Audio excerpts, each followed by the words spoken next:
He said, when it comes to miracles, thoughts on Eucharistic miracles and Our Lady of Fatima. Does Dr. Price and do William have any thoughts on that? What are your thoughts on that? Do you want to speak to it first? Yeah, let me go to it first. When it comes to Eucharistic miracles, the few that I have examined, and I've looked at the Eucharistic miracle of Ondex, I've looked at the one of Lanciano, Italy. Outside of a few of them that I have looked at, I find a few of them to be incredibly compelling. I've talked to a number of mutual friends we have that are non-believers that have told me, I won't name them, but they've told me, look, it really does seem to be compelling, but they'd like to do more research. They'd like to dig into it more.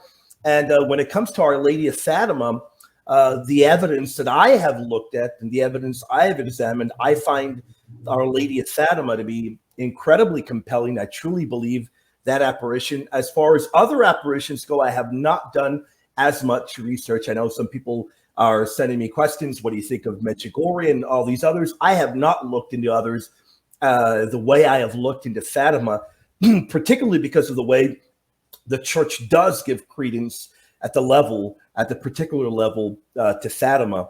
But I do find those compelling. I don't find all Eucharistic miracles compelling. A few that I have read and I've looked at studies on, they really do seem to be compelling to me. And as you know very well, Bob, I truly do believe in transubstantiation as the way Catholicism defines it.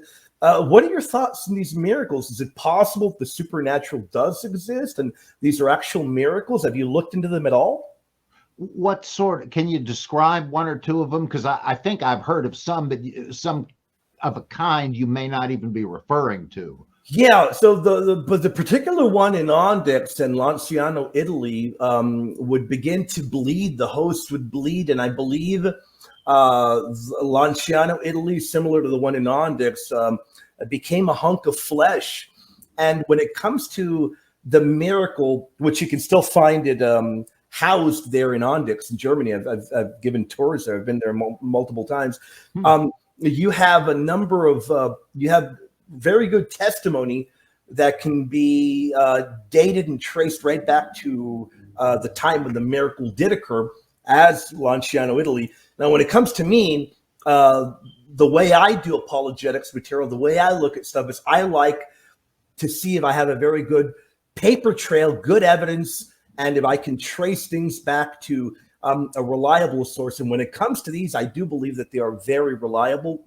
Now, for people that are watching, I don't want people to throw tomatoes at me and say, well, William, what about all of these others that we believe in? I'm merely telling people the ones that I have looked into in a very in-depth fashion. I don't doubt that there are more, but the ones that I have looked into, I mean, look, if I believe in transubstantiation, I believe without a doubt there are probably more out there. But have you maybe read on those at all, Bob?